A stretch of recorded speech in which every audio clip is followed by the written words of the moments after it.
Hello everyone, कैसे हैं आप सभी। स्वागत है आपका आज की क्लास में। आज हम लोग कवर करने वाले हैं लर्नर। अभी हमने शिक्षण देखा, फिर उसके बाद हम लोगों ने टीचिंग देखी। अब हम आ गए हैं लर्नर की तरफ, क्योंकि हमने शिक्षण देख लिया और शिक्षण में दो होते हैं, टीचर और लर्नर। तो पहले हमने टीचर देख लिया, टीचर की क्या विशेषता, कैरेक्टरिस्टिक्स, बेसिक रिक्वायरमेंट, गुण दोष क्या क्या है सारा देख लिया।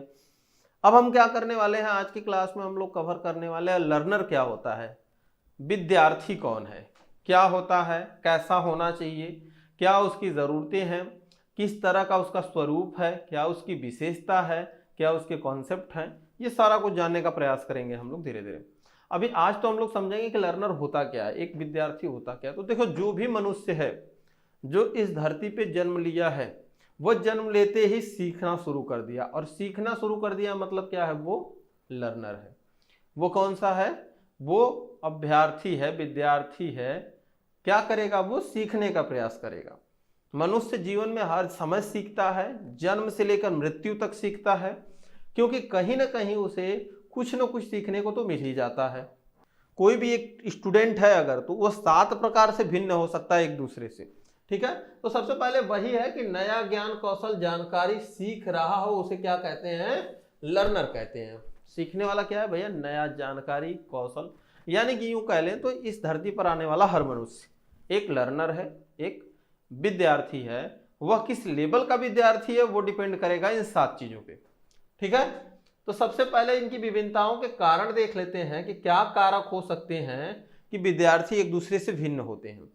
सबसे पहला होगा सामाजिक कारक, दूसरा होगा सांस्कृतिक कारक, तीसरा होगा शारीरिक कारक, चौथा होगा मनोवैज्ञानिक कारक, पांचवा होगा आर्थिक कारक, छठवां होगा लिंग आधारित भिन्नता, सातवां होगा भौगोलिक कारक। यह 7 प्रकार के कारक हैं जिसके कारण से विद्यार्थी एक दूसरे से भिन्न हो सकते हैं। सोचने की क्षमता अलग हो सकती है, समझने की, जानने की, सुनने की, बोलने की, ये सारी क्षमताएं एक दूसरे से भिन्न भिन्न हो सकती हैं इन्हीं 7 कारणों से।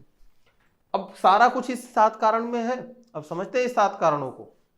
तो चलिए सबसे पहले लर्नर का ये अलग अलग तरीके का होने का 7 कारण समझते हैं, जिसमें पहला है सामाजिक कारण, सोशल फैक्टर। अब देखो, सामाजिक पृष्ठभूमि की ओर नजर डाला जाए तो आर्थिक और शैक्षणिक स्तर विद्यार्थी का। अब इसमें देखते हैं पारिवारिक पृष्ठभूमि की तरफ। तो पारिवारिक पृष्ठभूमि की तरफ अगर देखेंगे तो परिवार का आर्थिक और शैक्षणिक स्तर ये क्या करता है, विद्यार्थी के दृष्टिकोण और आदतों पर प्रभाव डालता है। बहुत ज्यादा इम्पैक्ट पड़ेगा नहीं अगर विद्यार्थी सीखने वाला हो तो, मगर फिर भी उसकी आदतों और उसके दृष्टिकोण पर तो उसके परिवार का और उसकी परिवार की आर्थिक स्थिति का प्रभाव जरूर पड़ेगा। मान लीजिए कोई बहुत बड़ा आदमी है, उसका बेटा का टेंशन है भैया पैसा की, उसको तो चिंता की बात तो है नहीं। वो हो सकता है पढ़ने में बहुत अच्छा भी निकल जाए, हो सकता है सोचेगा इतना तो है, क्या करेंगे पढ़ के, क्यों पढ़ें, क्यों सीखें। बात सिर्फ पढ़ने की नहीं हो रही है, बात सीखने की हो रही है। लर्नर हैं आप, क्यों सीखें, तो मुश्किल है, समस्या है। तो क्या करना है, उसका दृष्टिकोण और उसकी आदतों पर उसका प्रभाव जरूर पड़ेगा। उसके बाद आता है सामाजिक परिवेश में, जैसे मित्र मंडली हो सकती है, समुदाय हो सकता है, आस पड़ोस हो सकते हैं। इसमें क्या होता है, व्यक्तित्व और व्यवहार को प्रभावित करता है। ये क्या करता है, व्यक्तित्व और व्यवहार को प्रभावित करेगा। जैसी मित्र मंडली होगी वैसा उसका व्यवहार होगा, वैसे उसकी व्यक्तित्व होंगे। जैसा समुदाय होगा वैसी उसकी पर्सनालिटी होगी, जैसे उसके आस पड़ोस के लोग होंगे उस प्रकार की भी उसकी पर्सनालिटी डेवलप होने लगेगी। ठीक बात। एक स्टूडेंट सामाजिक मापदंड पर, जैसे रीति रिवाज हो सकता है, परंपराएं हो सकती हैं। ठीक है, परंपरा और रीति रिवाज के आधार पर भी स्टूडेंट में इंपैक्ट पड़ता है और उसकी सोचने की क्षमता पर प्रभाव पड़ता है, उसकी सोचने की क्षमता पर प्रभाव पड़ता है सामाजिक और रीति रिवाज का। ठीक बात। चलिए अगला आता है सांस्कृतिक कारक। तो सांस्कृतिक कारक में आपको देखने को मिल जाएगा मातृभाषा, जैसे भाषा की बात करें मातृभाषा, और शैक्षणिक भाषा में भिन्नता। हमारे क्षेत्र की जो भाषा है वो भोजपुरी है, आमतौर पर हर कोई भोजपुरी बोलता हुआ आपको दिख जाएगा।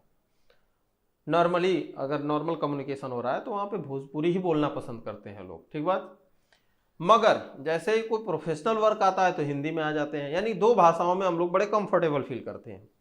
बात कर लें वहीं उर्दू की, नहीं बोल पाएंगे। अब मान लीजिए मुझे दो भाषा आती है, भोजपुरी और हिंदी, मुझे कोई फारसी में पढ़ाना शुरू कर दे, मुझे क्या पता, मेरे लिए तो वो काला अक्षर भैंस बराबर है, मुझे कोई मतलब नहीं होगा उससे, क्योंकि मेरी समझ में ही नहीं आएगा, मैं समझ ही नहीं पाऊंगा कि वो कहना क्या चाहता है। ठीक है, बात कर लेते हैं कोर्ट की। कोर्ट में दो वकील होते हैं दो तरफ के और एक जज साहब होते हैं। दो वकील साहब आपस में खूब गर्मा गर्मी कर रहे हैं और भाषा कौन सी है, इंग्लिश है, जिसका मुझसे कोई वास्ता ही नहीं है। मेरी भाषा हिंदी और भोजपुरी में बहुत ज़्यादा हिंदी तक जानता हूँ, उसके बाद नहीं जानता। मान लीजिए कि मैं बहुत ज़्यादा हिंदी तक जानता हूँ, मेरी भाषा में इंग्लिश जैसा कोई वर्ड ही नहीं है, मैं समझ ही नहीं पाता हूँ इंग्लिश को, और मेरा मामला किसी कोर्ट में चला गया, मेरे ऊपर कोई इल्ज़ाम लगा और वो कोर्ट में चला गया। वकील हैं दो, दोनों वकील साहब को इंग्लिश बोलने में ज़्यादा मज़ा आ रहा है, आपस में लोग इंग्लिश में झड़प कर रहे हैं। 1 घंटे की बहस हुई, कुछ कुछ इन वकील साहब ने उनसे कहा, कुछ कुछ उन वकील साहब ने इनसे कहा, कुछ कुछ दोनों वकील साहब ने जज साहब से कहा और कुछ कुछ जज साहब ने वकीलों से कहा। इन 3 लोगों के कम्युनिकेशन में मेरी उपस्थिति ना थी और ना ही मेरी समझ थी उस भाषा की। लास्ट में मुझे पता चला कि मुझे 6 महीने की सजा दे दी गई। मेरी कुछ समझ ही नहीं आ रहा कि मैं क्या कम्युनिकेशन हुआ, क्या उन्होंने बातचीत की, वो भाषा मुझे पता नहीं थी। तो कहीं ना कहीं अब उसमें क्या हुआ मुझे पता नहीं, किसने क्या बोला, क्या प्रूफ हुआ, क्या नहीं प्रूफ हुआ, मुझे तो बस इतना पता चला कि 6 महीने बाद छूट के आना है। बड़ी समस्या है। तो इस समस्या से बचने के लिए क्या करना होगा भैया, उसी भाषा का उपयोग हो जो कि आसपास की भाषा हो, शिक्षण में वही भाषा उपयोग हो, तो सीखने की प्रक्रिया को प्रभावित कर देता है, पूरे प्रोसेस को ही इंपैक्ट डाल देता है सीखने की। तो लर्नर क्या करेगा, बेचारा परेशान हो जाएगा, जैसे मैं या वह व्यक्ति परेशान हो गया जो कोर्ट में था। जो समस्या है ना। चलिए, धार्मिक और सांस्कृतिक परंपरा। ठीक है, यहाँ पे विद्यार्थियों को मूल्यों और नैतिकताओं को गहराई से प्रभावित किया जाता है। ठीक है, उनकी जो मूल्य होते हैं, उनकी जो नैतिकता होती है, उस पर इम्पैक्ट पड़ता है इसका बहुत ज़्यादा। तो क्या करना है बच्चों को संस्कृत और धार्मिकता से बच्चों को जोड़े रखना चाहिए। बहुत अच्छी चीज़ है। ठीक है, इससे क्या होता है, इनके मूल्यों और नैतिकता पर प्रभाव पड़ता है। संस्कृत का प्रभाव, विभिन्न सांस्कृतिक परंपराओं में शिक्षा के प्रति दृष्टिकोण भिन्न भिन्न है। ठीक है, जितनी संस्कृति है उस तरह के भिन्न भिन्न दृष्टिकोण है एजुकेशन के, शिक्षा के। ठीक बात। चलिए, अब दूसरा आता है शारीरिक कारक। शारीरिक कारक में क्या होना चाहिए, स्वास्थ्य अच्छा होना चाहिए बच्चे का। आमतौर पर स्वास्थ्य ठीक नहीं होगा तो उसकी एजुकेशन प्रभावित होगी, सीखने की क्षमता प्रभावित होगी। शारीरिक अक्षमता, शरीर में कोई भी कमी होगी तो वह सीखने को प्रभावित करेगी ही करेगी। शरीर का विकास, देखिए, चाहे उसका बचपन हो, किशोरावस्था हो, अवस्था के आधार पर भी सीखने का इम्पैक्ट पड़ता है। छोटा बच्चा होगा और अगर ग्रेजुएशन की बुक पढ़ा देंगे तो नहीं पढ़ पाएगा, ना समझ पाएगा। तो अवस्था के आधार पर भी समझने में परिवर्तन देखने को मिलता है आपको। ठीक है, उसके बाद आ जाता है चौथा मनोवैज्ञानिक कारण, जिसमें बुद्धि। कुछ विद्यार्थियों को नई चीजें सीखना बड़ा आसान होता है और बहुत तेजी से सीख जाते हैं। ठीक है, रुचि और प्रेरणा, कुछ बच्चों को रुचि होती है, कुछ को रुचि होती नहीं है। हर व्यक्ति को एक सब्जेक्ट में रुचि नहीं है, किसी को साइंस में है तो किसी को फिजिक्स में है तो किसी को केमिस्ट्री में है तो किसी को मैथमेटिक्स में है, किसी की हिस्ट्री में रुचि है, किसी की लॉजिकल रीजनिंग में है, किसी की मैथमेटिकल रीजनिंग में है। तो अपनी अपनी रुचि के आधार पर बच्चा अपना अपना दृष्टिकोण और दिशा चुनता है। ठीक बात। उसके बाद क्या है, व्यक्तित्व। ठीक है, व्यक्तित्व में देख ले तो कई प्रकार के व्यक्ति होते हैं, जैसे शर्मीला हो सकता है, कोई बच्चा इतना शर्मीला होगा, क्वेश्चन नहीं पूछेगा। ठीक है, चुपचाप बैठा रहेगा, सीखने का प्रभाव पड़ेगा उस पर भी। ठीक है, कोई होगा उत्साहित होगा, बहुत ज़्यादा उत्साहित होगा, बहुत ज़्यादा क्वेश्चन पूछेगा। कोई बहुत ज़्यादा आत्मनिर्भर होगा, बहुत सारे क्वेश्चन का आंसर देना पसंद करेगा। तमाम किस्म की चीज़ें, जैसी जैसी डिफरेंट स्थितियाँ होंगी उतना ही प्रभाव पड़ेगा सीखने पे। उसके बाद आता है आर्थिक कारक। देखो, आर्थिक स्थिति से अगर बच्चा संपन्न है तो ठीक ठाक पढ़ा जा सकता है।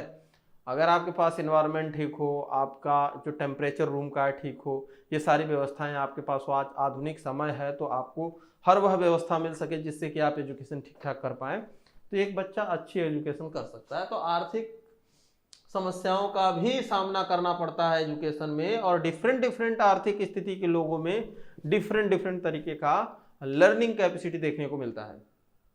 जैसे पुस्तक, इंटरनेट और ट्यूशन आदि की बात कर लें, लिंग के आधार पर भी भिन्नता देखने को मिलती है, शैली, रुचि और समझ में भिन्नता देखने को मिलती है। लड़के और लड़कियां की बात कर लें तो इनमें शैली, रुचि और समझ में भिन्नता देखने को मिलती है।